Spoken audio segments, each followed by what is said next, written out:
Hi guys, this is Shakil Ahmed. Welcome to the SPSS learning tutorial. In today's tutorial, we learn how to perform a factorial experiment in SPSS. Previously, we learned how to conduct a one-way ANOVA, and then we also learned how to perform a two-way ANOVA. In a factorial experiment, we have uh, two or more factors, each with two or more levels. In this way, we have many treatment combinations. For example, we have a 2 cross 2 factorial experiment. Here there are two factors, factor A and factor B, each with two levels, minus and plus. Minus means absence of something, and positive means presence of something. In medical, we can take example of certain treatments or medicines.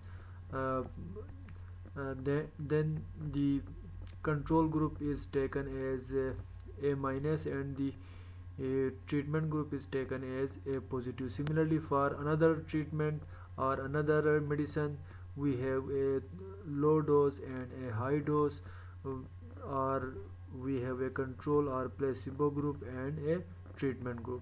So there are four treatment combinations in this factorial experiment. We perform the factorial experiment in SPSS using the previous example we have already discussing in our lectures, in our tutorials, uh, where we mostly uh, took the variable student score as our dependent variable, and the student gender as the factor.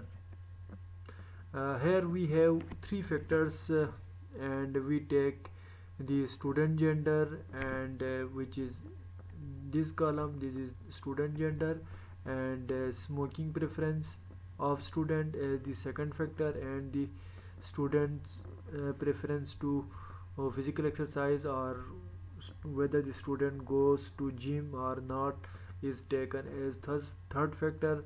uh, each have two each has two levels, 0 and 1. So we start with the option of analysis, and then go to the general linear model as we did in 2 ANOVA, and then click on univariate, and we send the student score in subject B as our dependent variable, and we have three factors, each with two levels, factor A, factor B, and factor C. And we select a full factorial model.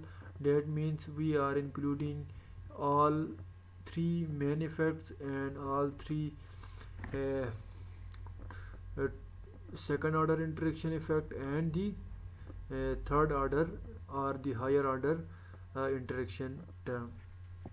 So we want to include intercept, then click on this, and then click on OK. And if you want to analyze the contrast, then you click on contrast, and we can plot the student gender, uh, taking as the student gender as separate plots. It means that you will find two plots for male and female separately, and the smoke variable is taken on horizontal axis, and the gym variable is taken on the separate lines. The two lines on the plot will represent the two groups in gym variable, and then add the plot, and then click on continue. And we also perform the post hoc test for student smoking variable.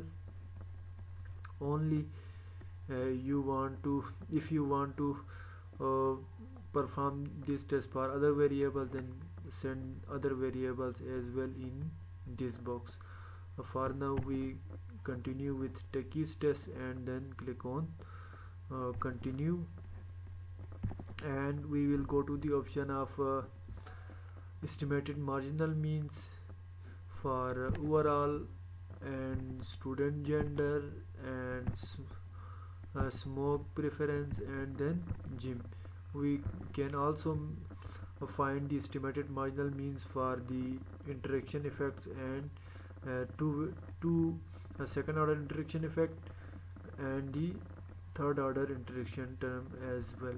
We can also display the descriptive statistics and residual plots, uh, and then click on OK.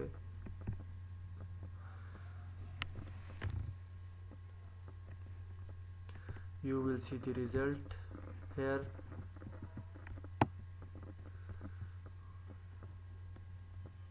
This is the result of descriptive statistics. The mean and standard deviation for all combination or for all treatment combinations have been shown in this table.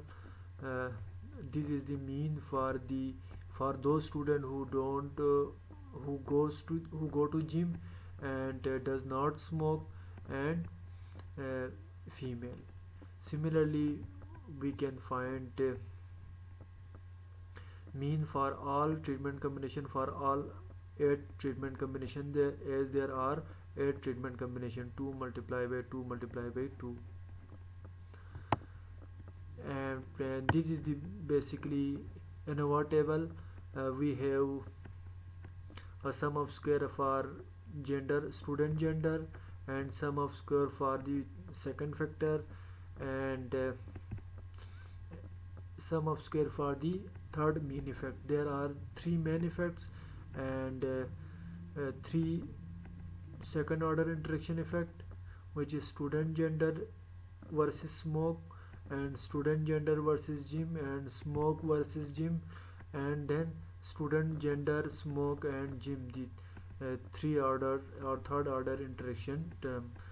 All the treatment combinations or the all the main effects and interaction effects have no significant effect, and we accept our null hypothesis that the means are not equal.